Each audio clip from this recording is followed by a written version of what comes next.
श्रद्धांजलि सभा में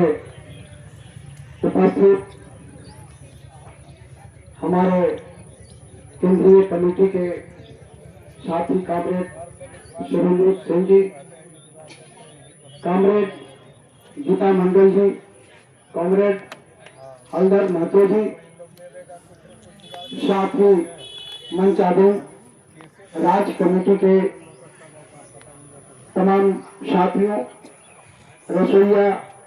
आरवाईए और अन्य जन संगठन के तमाम साथियों, साथ ही साथ आज की सभा में अन्य पॉलिटिकल पार्टी से आए हुए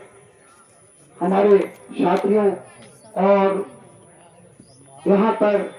उपस्थित तमाम हमारे क्रांतिकारी साथियों, माताओं बहनों, मैं अपनी बात करूं इसके पहले एक क्रांतिकारी योद्धा, संघर्ष की योद्धा जो हमारे बीच नहीं है, कामरेड अनीता जी को क्रांतिकारी लाल सलाम पेश करते हुए मैं उन्हें नमन करता हूं। मित्रों, जैसा कि आज गमगीन माहौल है, हम एक ऐसे साथी को खोए हैं जो झोपड़ी से निकलकर एक कम पढ़ी लिखी महिला जो खुद अपने आप में दलित परिवार से आती थी और उसने कम्युनिस्ट धारा को पकड़ा। और समाज में एक से एक पढ़े लिखे लोग विद्वान हैं, लेकिन आज भी वो कम्युनिस्ट विचारधारा से कोसों दूर है। थ्योरी तो बनाते हैं, लेकिन प्रैक्टिकल में उनका कोई भूमिका देखने को नहीं मिलता है। लेकिन एक अनपढ़ महिला जो खाना बनाने वाली, एक आम महिला निकल करके संघर्ष की गाथा लिखने में कामयाब रही और क्रांतिकारी कम्युनिस्ट पार्टी भाजपा माले के राज्य कमेटी का मेंबर भी बनी और रसोईया संघ के अध्यक्ष के रूप में भी। मैं जानता हूं कि रसोईया कामरेड अनीता जी हमारे बीच नहीं है, लेकिन उनसे हमारी अंतिम मुलाकात राज्य कमेटी के बैठक देवघर में हुआ। हम लोग को साथ घूमने का मौका मिला, बात करने का मौका मिला, लेकिन इसके बाद 7 मार्च का वो मनहूस दिन था, संयोग से मैं भी मेराल में था और उनके घटना के बाद कामरेड सुषमा जी मोर्चा संभाली थी। हमें जानकारी मिली, मैं भी हॉस्पिटल में गया, लेकिन वास्तव में जिस तरह से उनका शव मैं देख रहा था, कहीं से कोई चोट नजर नहीं आ रहा था। ऐसा लग रहा था कि कामरेड ठीक निंद्रा में सोई हुई है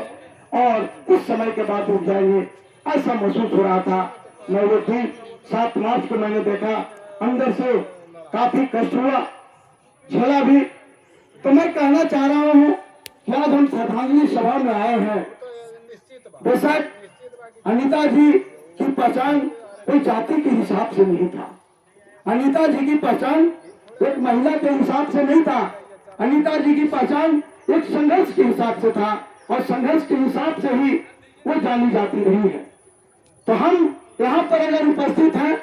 श्रद्धांजलि सभा में शामिल हैं, हमारी सैकड़ों महिलाएं हैं, हमारे नौजवान साथी हैं,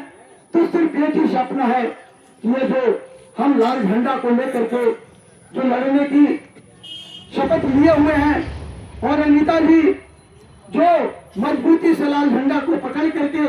एक आम रसोईया सुन करके कम्युनिस्ट पार्टी का मेंबर बन करके और ये समझने का कोशिश की कि इस दुनिया में बदलाव अगर करना है तो बदलाव लाल झंडे के माध्यम से होगा। अगर इस दुनिया में गरीबों की मुक्ति मिलेगी तो लाल झंडे से होगा। अगर इस देश में आम महिलाओं के या हम बोल सकते हैं आम मजदूरों का मुक्ति का रास्ता लाल झंडा ही होगा। और उस लाल झंडा को लेकर के वो लगातार संघर्ष करती रही और जिस संगठन में वो काम करती थी उन महिलाओं को जगाने का काम की इसमें कोई दोमत नहीं है कि पलामू प्रमंडल के अंदर लातेहार, पलामू, गढ़वा सहित कई जिलों में जाने का काम करती रही। और मैं कहना चाहता हूं कि आज लोग छोटे छोटे बीमारी का बहाना बना करके लोग कली काट लेते हैं, माथा भी दर्द किया तो लोग नजर नहीं आते हैं, लेकिन ऐसा रोग था उनके अंदर जिसको कैंसर रोग था, लेकिन उसके बावजूद भी हमको उनके चेहरे पर कैंसर रोग का कहीं से कोई अंदर से महसूस नहीं किया करते थे और पार्टी के लिए लड़ा करते हैं। हमारे लिए वो प्रेरणा का स्रोत है, उन कम्युनिस्ट पार्टी के मेंबरों के लिए, उन साथियों के लिए जो बहाना बना करके रहते हैं, कोई कारण बना करके रहते हैं। वो अनीता जी एक प्रेरणा का स्रोत है। कैंसर से जूझते हुए भी कई विघ्नों में हमने देखा वो जाती रही और बाद में जब उनका स्वास्थ्य सुधरा, जब कैंसर को पीछे ढकेलने में कामयाब रही,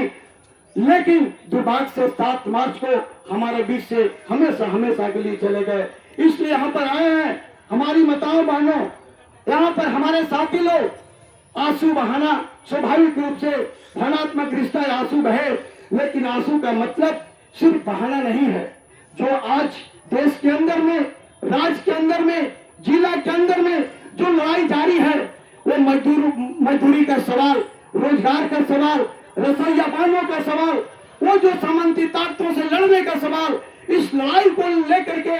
हमें जो सपना था अनीता जी का, हम उस लड़ाई को अगर हम जितना ऊंचाई तक ले जाएंगे वही अनीता जी के प्रति सही श्रद्धांजलि होगी। इसलिए मैं कहना चाहता हूँ कि अनीता जी का अधूरे जो सपना है, लाल झंडा का जो लड़ाई अधूरा है, उस लड़ाई को लेकर के हम कैसे एक मजबूत लड़ाई लड़ेंगे। इस पलामू प्रमंडल के अंदर में, हम झारखंड के अंदर में, हम इस देश के अंदर में, इस लड़ाई को हमको आगे बढ़ाना ही असली जो है हम श्रद्धांजलि का मतलब होगा। इसलिए मैं फिर एक बार हम आपसे कहना चाहेंगे कि ये जो लड़ाई हमारा है वो कम्युनिस्ट पार्टी का वो लड़ाई है, यहाँ के अनीता जी का वो लड़ाई को आगे बढ़ाने के लिए हम संकल्पबद्ध हैं। और आप नारा लगाएंगे मेरे साथ, हम लड़ेंगे,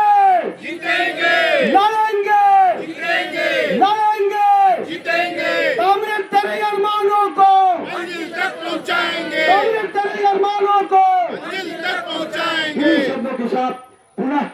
कांग्रेस को फिर एक बार नमन करते हुए, श्रद्धांजलि देते हुए मैं अपनी बात समाप्त करता हूँ। इनकलाब जिंदाबाद।